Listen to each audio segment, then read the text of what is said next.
Boa tarde. Nós somos o penúltimo grupo que vai apresentar na disciplina de Prática de Ensino de Língua Portuguesa 5. O nosso texto chama-se Cultura Digital, Educação Midiática e o Lugar da Escolarização.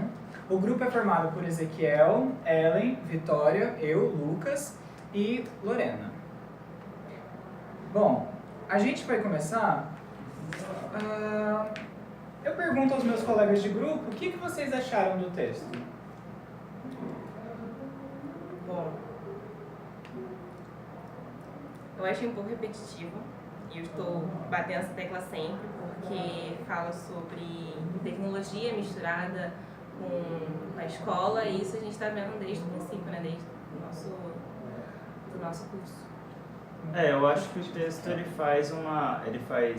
ele traça uma linha lógica, né, histórica lógica, sobre a evolução da tecnologia e essa evolução junto com a escola, né, e como que era a visão, digamos, profética dessa tecnologia para a escola, né, e de como realmente a escola recebeu.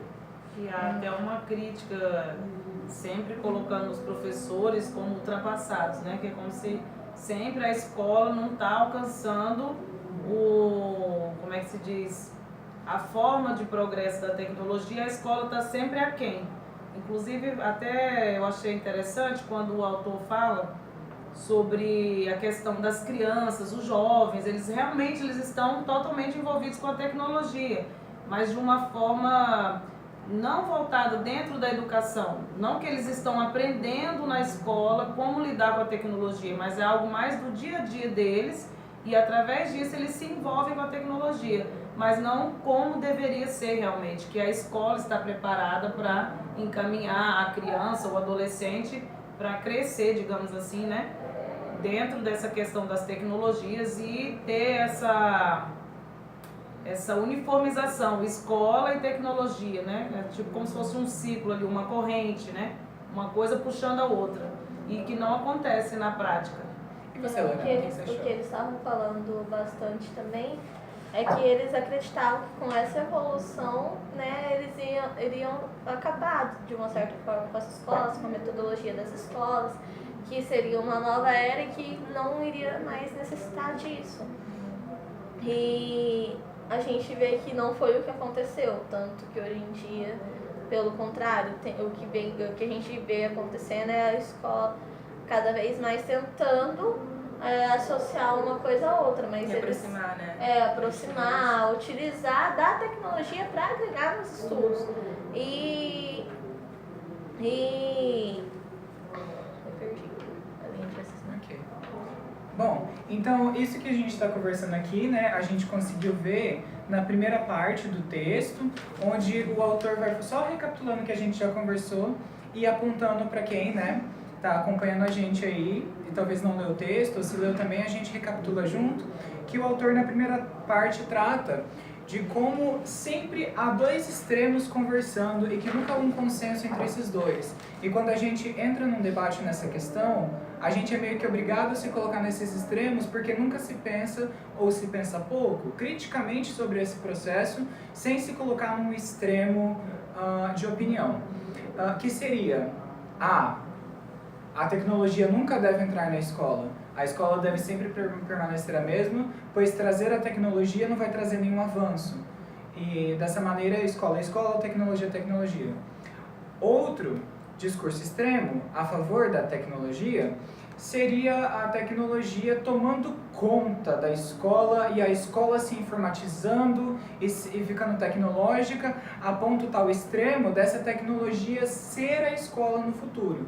A gente percebe que nem o autor aponta que isso não acontece.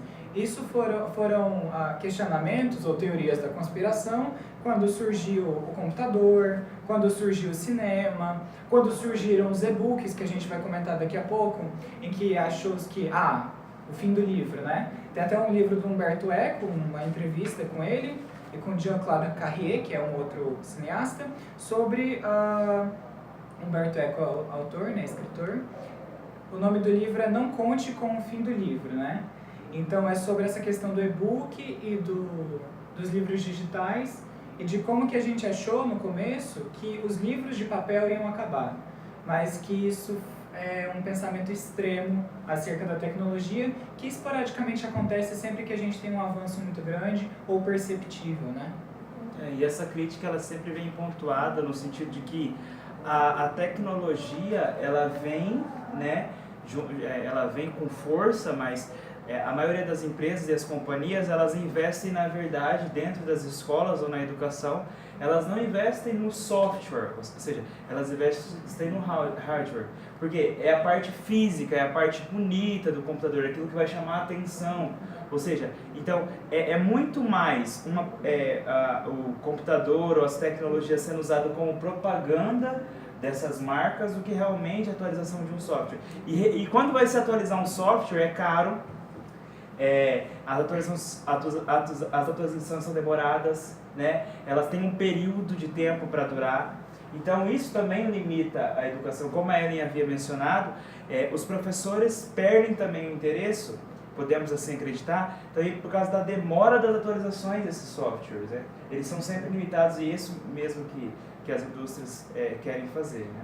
E inclusive é uma das contestações que eles reclamam muito, que esses softwares poderiam ser utilizados, poderiam ser desenvolvidos com a ajuda dos próprios professores, que sabem mais apropriadamente como tratar tal disciplina, tal matéria, que estudou exatamente para isso. E é uma coisa que, assim, eles vêm muito, assim, fechadinhos, sem conseguir explorar, né? E aí essa é uma coisa que entra em conflito, que aí entra essa questão que o Ezequiel disse, né, da questão que se investe muito no hardware e não se investe no software, que fala que se tivesse como conciliar os desenvolvedores, os entendentes desses desenvolvimentos junto com o conhecimento dos professores, poderia ter algo mais assim próximo, mais eficaz para o aprendizado do aluno, entendeu? Conseguiria se utilizar muito melhor essas tecnologias dentro de sala de aula, de uma maneira mais adaptada para aquele contexto. E a falta do contato com a tecnologia, quando vão para um laboratório os alunos, eles não ficam focados somente nos estudos, né? Eles procuram desaparecer. Exatamente. Isso é importante quando a gente avança no texto agora já para o segundo tópico, linkando com o que a Vitória acabou de falar, que são as infâncias digitais, e outro tópico também, por que não, que é criar conexões, onde a gente tem que ter a noção do nativo digital, mas também um segundo só para não me equivocar, da geração digital. Ou seja, eles desempenham diversas atividades numa cultura tecnopopular, que nem o autor comenta, onde eles desempenham várias atividades, como um bate-papo, assistir um vídeo, ler um e-book, ou assistir um filme, ter contato com outras pessoas.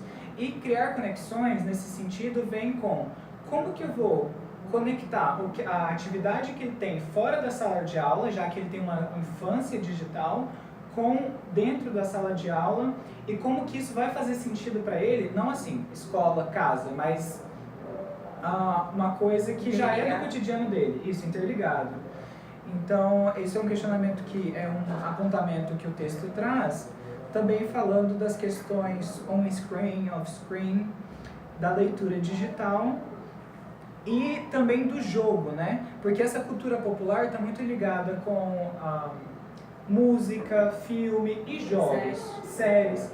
E o jogo é uma forma de articular esse letramento digital, que aí a gente já vai para outra parte do texto também, onde o aluno tem que ser desenvolvido nele esse letramento, além de um letramento literário, um letramento que busque diversas esferas de uso da linguagem, um letramento digital, que busque também a esfera do digital, tão comum a ele e tão estranha a nós de fora. Né? Eu ia até falar isso da geração Z, né? Que essa geração, talvez para nós, às vezes para nós não, mas para aquele professor que já está em sala de aula já há um bom tempo e lidando com essa realidade da educação infantil, infanto-juvenil e tal.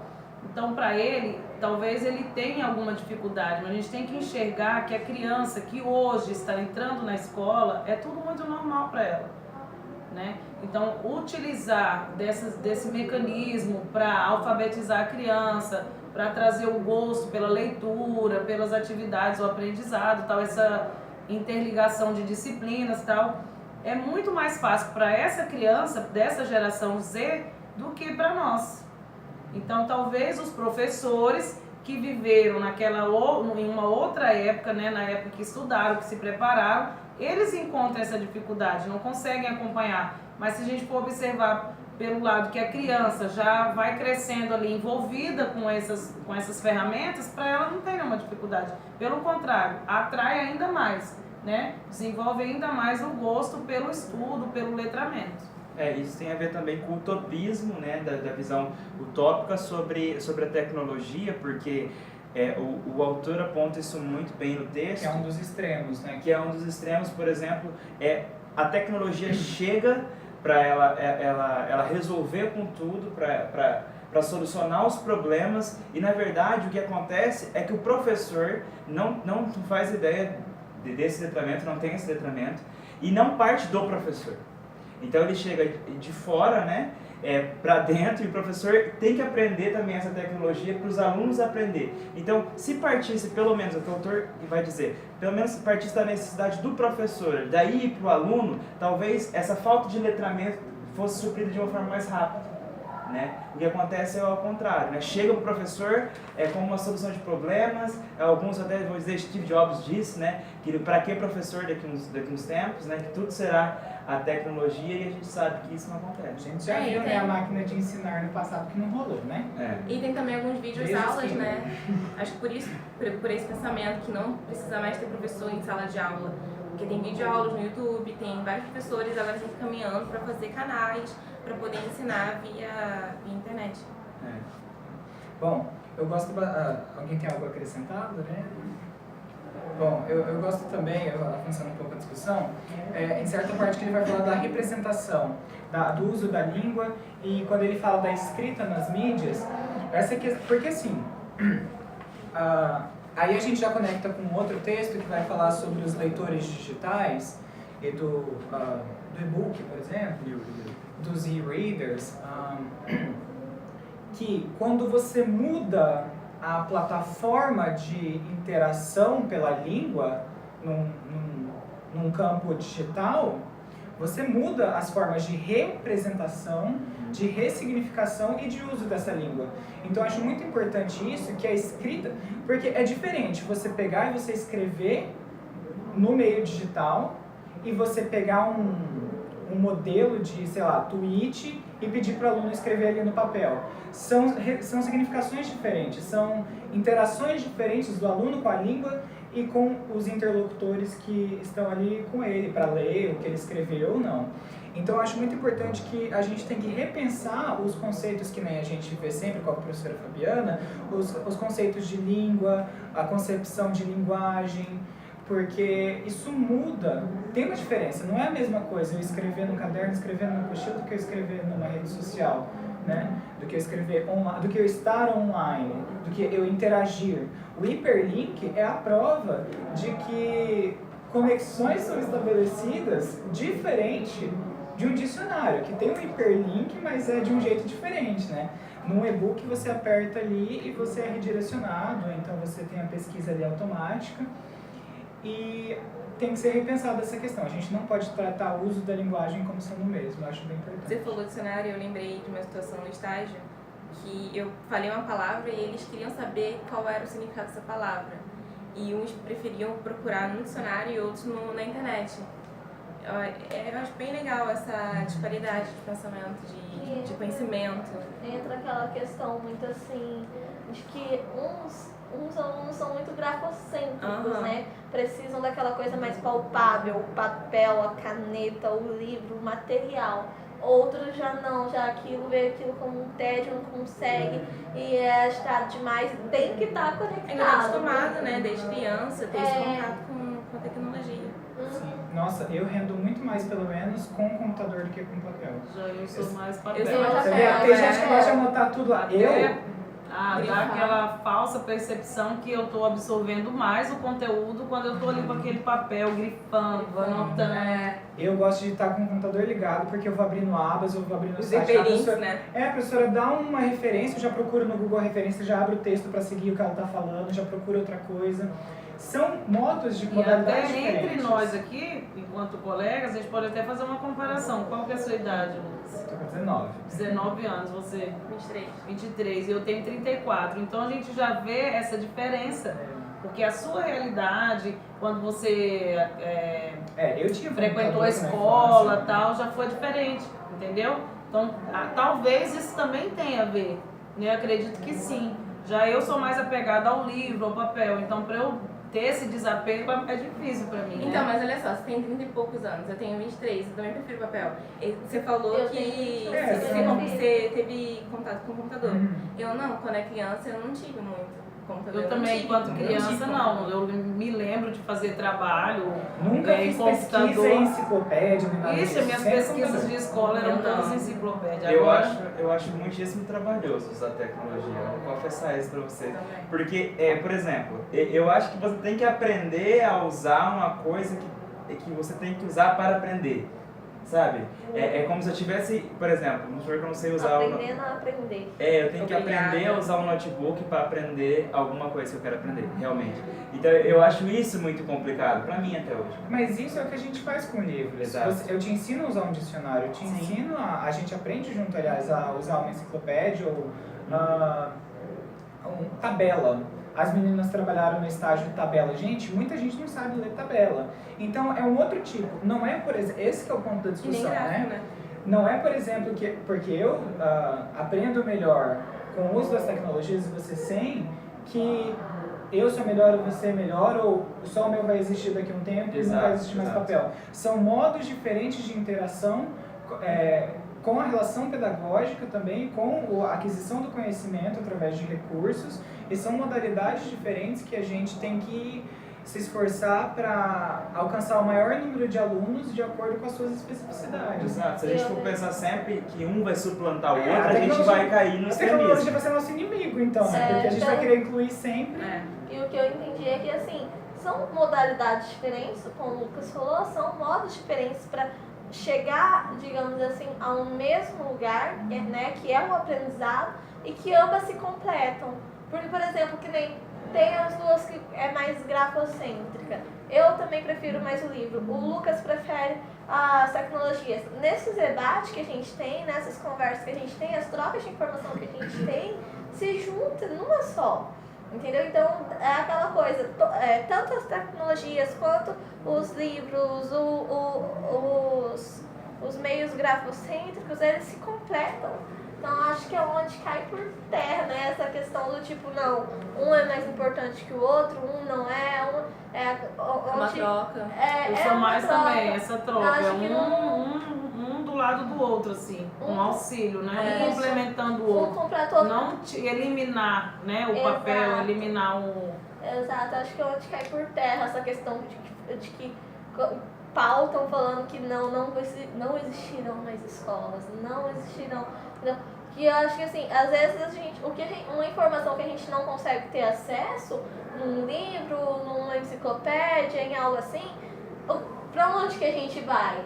A gente Então vai tá pra se internet, renovando, a né? gente vai pra. E até porque Então, você não essa vai, visão, né? eu não sei Tem até só, se né? não, o que eu vou falar aqui, eu não sei até se foge um pouco do nosso tema, mas só fazendo aqui uma colocação, que até porque a escola, o fato do ser humano ir para a escola, a questão da educação não é só para absorver conhecimento, para aprender algo, mas a criança, o adolescente ali, ele está aprendendo, está ensinando, é uma troca, né? Então eu vejo assim, eliminar a escola, e aí? E essa interação? E o grupo, e o desenvolvimento do ser humano, a social, comunicação, é. e aí o desenvolvimento humano, não é? Pensando Não é só- nisso, ele encaminha, já encaminhando para o final, né, que a gente tem que encerrar o vídeo, mas pensando nisso, ele realmente encerra o texto falando o lugar da escola enquanto lugar de oferecer e disponibilizar e trabalhar essas questões com o aluno, não negando a existência da tecnologia, mas também não colocando ela como a única coisa que tem que ser vista. Eu gosto muito do finalzinho em que ele fala: o final do texto. Em suma, precisamos parar de pensar nessas questões em simples termos tecnológicos, né? Então, que nem nós havíamos comentado, não basta só eu falar, tem tecnologia, com tecnologia, sem tecnologia. A gente tem que pensar como que isso traz novas reflexões de coisas antigas. Como que a língua é vista nesse novo meio? Como que as interações linguageiras são vistas nesse meio? Multimodal, o que isso traz de diferente? E aí ele fala... E temos que parar com isso, com essas questões simples, termos tecnológicos, e começar a ter ideias novas sobre aprendizagem, comunicação e cultura. Como que eu incluo e envolvo a cultura do meu aluno, como que eu melhoro o meu processo de ensino-aprendizagem e a culturalização não rejeitando a principal forma de disseminação, que é a tecnologia, né? Então, é mais ou menos isso. O texto se encerra assim. Alguém tem mais algo para contribuir? Bom, então esse foi o nosso texto, o nosso trabalho. E é isso. Obrigado, gente, por ouvir a gente esse tempinho. Obrigada. Obrigada. Tchau, tchau. Tchau.